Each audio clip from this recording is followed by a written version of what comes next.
Hello, good morning, dear student. Most welcome on the YouTube channel in the Billions Physics classes. On our previous turn, we were studying electric dipole and electric dipole moment. Electric dipole and electric dipole movement पर हमने discrete system के लिए भी question solve किया था और charge का distribution जब कॉन्टिन्यूअस किया था उसके लिए भी क्वेश्चन सॉल्व किया था। आपको याद होगा जब हमने कॉन्टिन्यूअस लिया था तो हमने इंटीग्रेशन अप्रोच लगाई थी, पर बहुत कम टाइम में सॉल्व करने के लिए सेंटर ऑफ मास से एनालॉग किया था। आज हम electric field intensity due to electric dipole देखेंगे। ठीक है, एक छोटी सी class electric field intensity in the electric dipole. आपको याद होगा कल की क्लास में हमने लाइव क्लास भी ली थी। आप लोगों के कोऑपरेशन से वो क्लास पॉसिबल हो पाई और जिसमें हमने 2013 का पेपर डिस्कस किया था। लगभग 16 क्वेश्चन डिस्कस किए थे। रिमेनिंग क्वेश्चंस आज की क्लास में डिस्कस करेंगे और कोई एक पर्टिकुलर टॉपिक भी थोड़ा बहुत डिस्कस करेंगे जो आप लोग चाहेंगे। एट रैंडम आप बोल दोगे कोई सा भी टॉपिक, उस पर भी चर्चा करेंगे। बहुत इम्पोर्टेंट पॉइंट यहाँ पर निकल के आता है कि अगर आपने लाइव क्लास का कंप्लीट डिस्कशन देख लिया तो ऐसा आप मान के चल सकते हैं कि कई बार फिजिक्स से आप कंप्लीट फिजिक्स से गो थ्रू हो जाएंगे, क्योंकि मैं केवल क्वेश्चन ही डिस्कस नहीं कर रहा हूँ, उस क्वेश्चन के रिगार्डिंग जितनी पॉसिबल थ्योरी है उसको भी डिस्कस कर रहा हूँ और क्या पॉसिबल क्वेश्चंस बन सकते हैं उस पर भी डिस्कशन कर रहा हूँ। साथ ही साथ आज की क्लास में कुछ शॉर्ट ट्रिक्स भी देने की कोशिश करूँगा। तो शॉर्ट ट्रिक्स देने का पर्पज ये रहेगा कि कितने कम टाइम में उन क्वेश्चंस को सॉल्व किया जा सकता है। तो लीस्ट टाइम में क्वेश्चन को सॉल्व करने की जब हम आपके पास कुछ ट्रिक्स बताएंगे। अच्छा, ट्रिक्स का एक और मतलब होता है, कई बार स्टूडेंट ट्रिक्स का मतलब होता है एवरी क्वेश्चन के लिए डिफरेंट ट्रिक्स लगाते। वो ट्रिक्स नहीं होती, वो तो फिर बहुत खतरनाक सिचुएशन है। उससे अच्छा तो है कि आप कॉन्सेप्ट से ही सॉल्व करें। ट्रिक्स का मतलब होता है कि कोई ऐसा आपने तरीका सर्च किया, इन्वेंट किया, डिस्कवर किया जिसके बिहाफ पर उस चैप्टर के रिलेटेड सारे क्वेश्चन सॉल्व हो जाएं, वैल्यू के चेंज होने से हर बार डिफरेंट फॉर्मूला हमें अप्लाई ना करना पड़े, उसको शॉर्ट ट्रिक्स बोलेंगे। उसको जनरलाइज फॉर्मूला, मैंने उसका नाम दिया है एमडीएफ, मोस्ट डायरेक्ट फॉर्मूला। ठीक है, तो वो एमडीएफ में स्टार्ट करूंगा। हालांकि बच्चे उसको एमडीएफ ना बोल के एचकेएसटी बोलते हैं, पता नहीं कहाँ से शुरुआत करी है, और जब भी मैं ऐसी बात करता हूँ तो वो एचकेएसटी कहते हैं। पर चलिए, वो हो सकता है हमारे नाम को सम्मान देने के लिए करते हैं। सो आप सबका स्वागत है बेटा, और लगातार क्लास जरूर ज्वाइन करें और वीडियो को सिंसियरली देखें। अगर आपने वीडियो सिंसियरली देखा तो स्कूल लेवल का पर्पज भी सॉल्व हो जाएगा और आईआईटी मेंस लेवल का भी पर्पज। हालांकि अभी मैं फिर से बोल रहा हूं, मैंने एडवांस लेवल का कोई क्वेश्चन अभी टच नहीं किया। एडवांस की एक अलग से सीरीज स्टार्ट कर दे रहा हूं 2-3 दिन के अंदर। पहले भी सोच रहा था, पर मैंने कहा था कि लाइव क्लास के बाद स्टार्ट करूंगा तो ज़्यादा बेस्ट रहेगा, इसलिए लाइव क्लास अब स्टार्ट हो चुकी है कल से, तो अब मैं स्टार्ट कर दूंगा। ठीक है, सो आज हम electric field intensity due to electric dipole निकाल रहे हैं। अब सवाल आता है कि electric field intensity due to electric dipole निकालोगे तो कितनी पोजीशन में निकालेंगे? तो 3 पॉसिबल सिचुएशन होंगी, एक्सियल पोजीशन, बाइसेक्टर पोजीशन और एट एनी आर्बिटरी पोजीशन। तो सबसे पहले हम electric field intensity due to electric dipole on the axial position निकाल रहे हैं। यहां पे electric field intensity, electric field intensity due to electric dipole. Electric dipole की वजह से हमने कहा 3 सिचुएशन में हम इलेक्ट्रिक फील्ड निकालेंगे। पहला पोजीशन होगा एक्सियल पोजीशन, जिसको इंडोन पोजीशन कहते हैं। इलेक्ट्रिक डाइपोल क्या कहलाएंगे? एक्सियल पोजीशन, इसी को इंडोन पोजीशन, इसी को टेने पोजीशन, इसी को गॉसे पोजीशन बोलते हैं, इसी को। तो इतने सारे नाम हैं। इंडोन पोजीशन,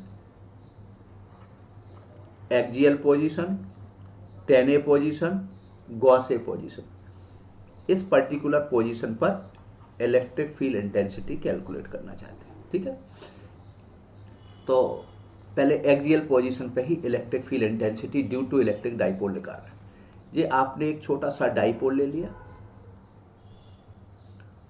डाइपोल के सेंटर से r डिस्टेंस पर कोई पॉइंट P है, ये डाइपोल है आपका, और इस डाइपोल से r डिस्टेंस पर कोई पॉइंट P मान लें, और उस P पॉइंट पर इलेक्ट्रिक फील्ड इंटेंसिटी कैलकुलेट करना चाहते हैं।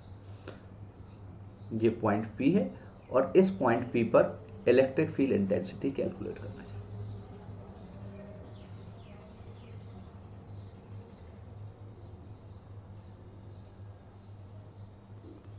इस P पॉइंट पर, जो कि इसके एक्सिस पर है, इसलिए इसको एक्सियल पोजीशन कहते हैं। एक्सियल पोजीशन क्यों कह रहे हैं?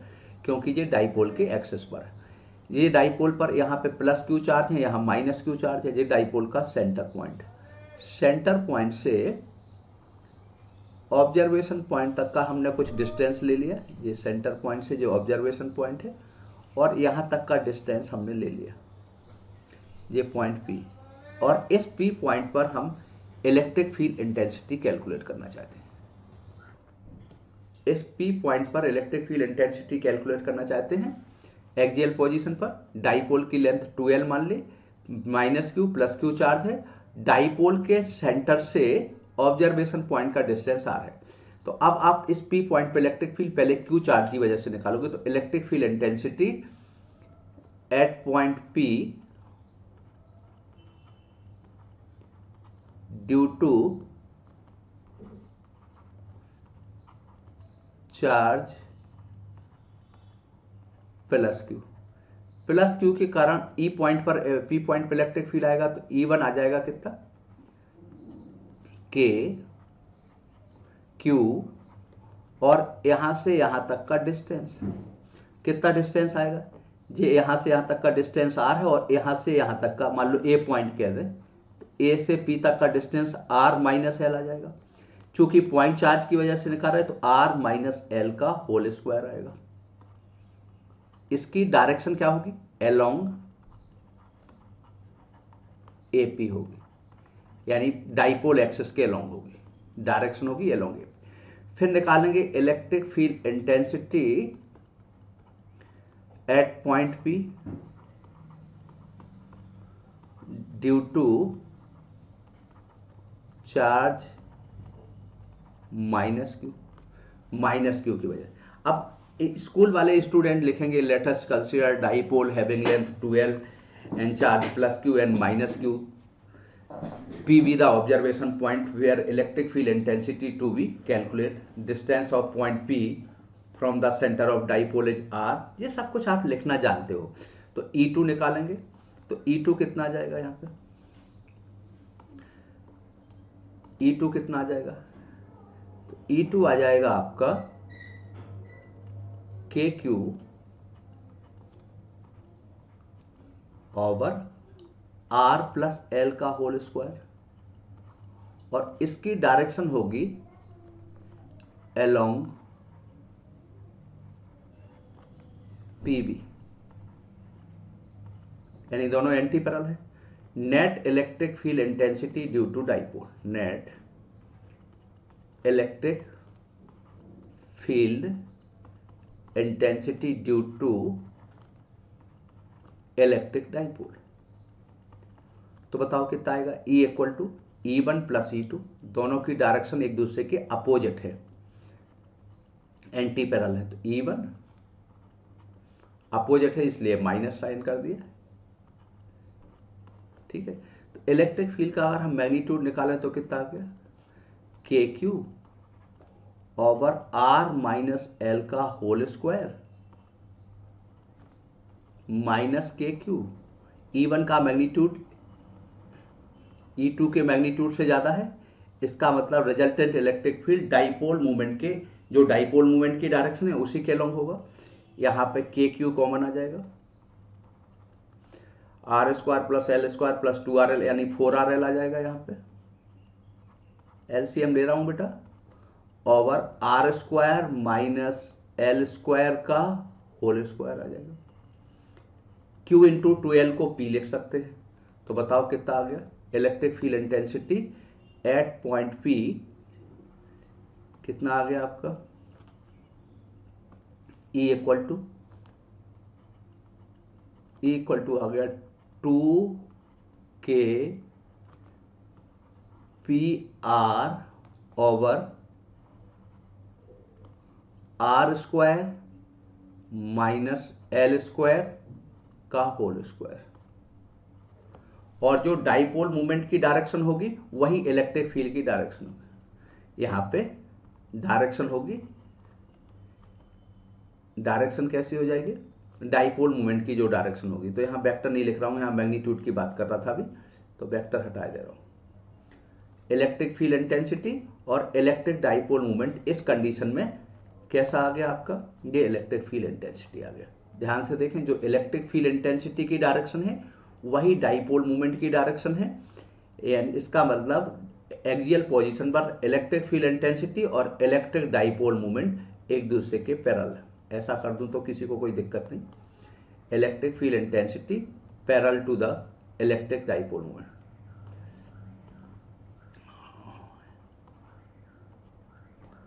अगर यहां पे बात करें for short dipole, short dipole का मतलब होता है डाइपोल की लेंथ ऑब्जर्वेशन डिस्टेंस के रिस्पेक्ट में स्मॉलर है, यानी आर मोर देन एल है। तो आर के रिस्पेक्ट में एल निगलेक्ट करेंगे, सो ई इक्वल टू आ जाएगा 2K P by r cube. So यहां पर इलेक्ट्रिक फील्ड इंटेंसिटी क्या आ रहा, that is E proportional to 1 by r cube. तो कई बार स्टूडेंट याद कर लेता है कि electric field intensity is inversely proportional to r square, वो गलत है। डाइपोल की वजह से इलेक्ट्रिक फील्ड आर क्यू के इनवर्सली प्रोपोर्शनल है। तो जब भी आप देखोगे तो सोर्स देखने की कोशिश करना कि सोर्स, हाँ पॉइंट चार्ज की वजह से करोगे तो 1 बाई आर स्क्वायर हो गया। तो ये electric field intensity due to electric dipole on the axial position, जिसको हम इंडोन पोजीशन कहते हैं। दूसरा पॉइंट दूसरा लिख रहे हैं, पूरा डेरिवेशन के साथ कर रहा हूं इसलिए किसी को कोई दिक्कत नहीं आना चाहिए। दूसरा है बाइसेक्टर पोजीशन। बाइसेक्टर पोजीशन का मतलब हो गया इक्वेटोरियल पोजीशन, इसी को 10B पोजीशन, इसी को गॉस बी पोजीशन, इसी को ब्रॉड ऑन साइड पोजीशन बोलते हैं। क्या क्या बोलते हैं, bisector position, equatorial position, broad on side position, 10B position, Gauss B position. ये सारे नाम मैं नहीं लिख रहा हूं, बता दिए मैंने, ठीक है। अब जो हमने एक डाइपोल ले लिया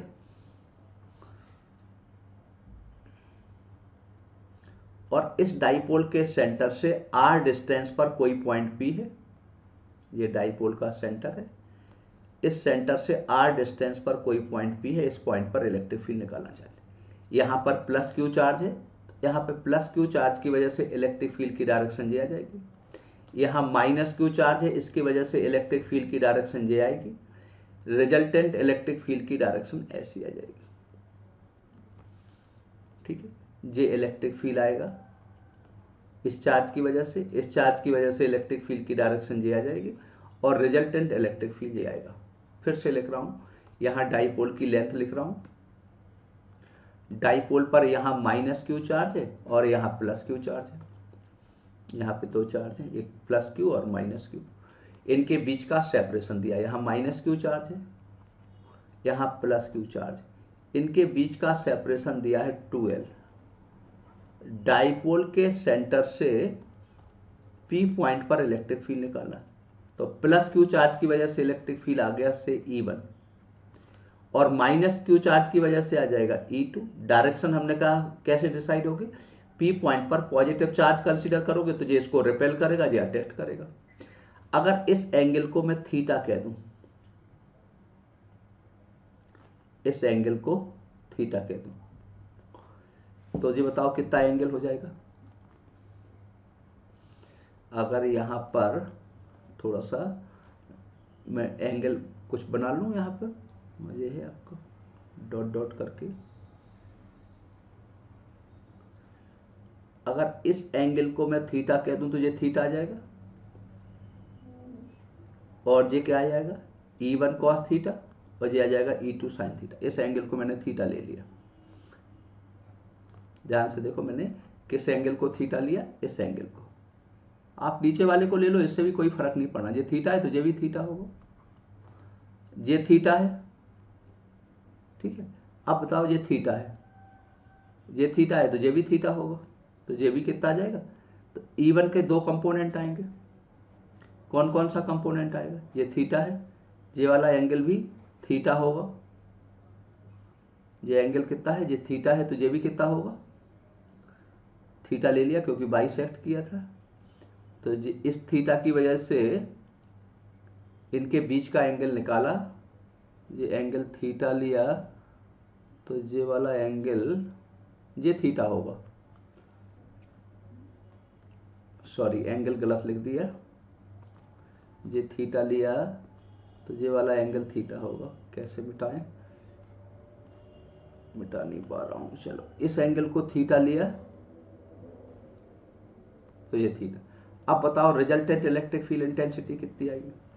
पहले तो प्लस क्यू चार्ज की वजह से इलेक्ट्रिक फील्ड निकालोगे तो E1 आ जाएगा K Q over R square plus L square. E2 की वजह से निकालोगे तो भी आ जाएगा आपका K Q by R square plus L square, ये आ जाएगा। अब अगर यहां पे कंपोनेंट रिजोल्व कर दें तो नेट इलेक्ट्रिक फील्ड कितना आएगा, net electric field intensity due to electric dipole 2 या E1 sine theta plus E2 sine theta आ जाएगा, कॉस थीटा कैंसिल हो जाएगा, तो कितना आ गया आपका, इसको लिखें तो कितना आएगा, E1 cos theta E2 cos theta, इसलिए कैंसिल हो जाएगा क्योंकि E1 E2 का मैग्नीट्यूड बराबर है, तो ये आ गया E1 sine theta plus E2 sine theta. आपको दिख रहा है E1 E2 का मैग्नीट्यूड इक्वल है, तो E नेट लिख सकते हैं 2E1 cos theta 2E1 sine theta या 2E2 sine theta.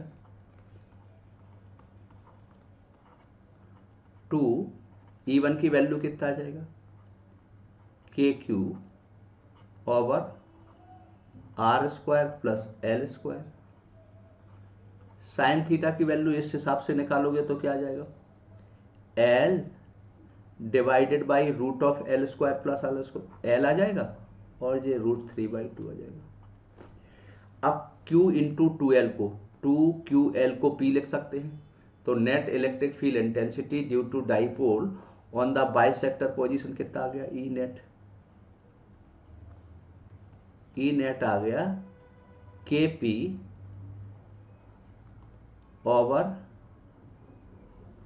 R square plus L square की पावर 3/2। अब देखो यहां पे डाइपोल मूवमेंट की डायरेक्शन ये है और इलेक्ट्रिक फील्ड की डायरेक्शन ये, तो इस केस में नेक्स्ट पेज पे लिख रहा है electric field intensity and electric dipole की डायरेक्शन कैसी है, E नेट E आ गया KP over R square plus L square raise to 3/2। और आप देख पा रहे थे E क्या होगा यहां पे, E एंटी पैरल, E क्या है, एंटी पैरल टू E है, P है, E क्या है, एंटी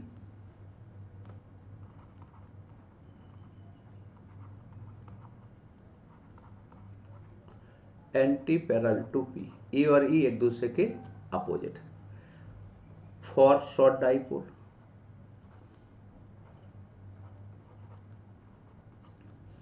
शॉर्ट डाइपोल की बात करेंगे तो क्या आ जाएगा, R L से ग्रेटर होगा, इसके रिस्पेक्ट में R L को डिक्लेयर कर देंगे, तो KP/RQ आ गया। ये शॉर्ट डाइपोल की वजह से इक्वेटोरियल पोजीशन, बाइसेक्टर, ब्रॉडॉन, गॉसबी, टेनबी, इस पर्टिकुलर पोजीशन पर इलेक्ट्रिक फील्ड आ गया। नोट क्या करके देखें आपका, अगर आप शॉर्ट डाइपोल के लिए देखें तो आप देख सकते हैं नोट करके, एक्सियल पोजीशन का इलेक्ट्रिक फील्ड नियरली ट्वाइस ई बाइसेक्टर है। इलेक्ट्रिक फील्ड एक्सियल पोजीशन पे जो इलेक्ट्रिक फील्ड होगा वो बाइसेक्टर का अप्रोक्सीमेटली ट्वाइस होगा। अप्रोक्स ट्वाइस इसलिए कह रहा हूं क्योंकि ये केवल शॉर्ट डाइपोल की बात होगी। अगर शॉर्ट डाइपोल नहीं होगा तो आपका ट्वाइस नहीं होगा, इसलिए अप्रोक्स का साइन लगा।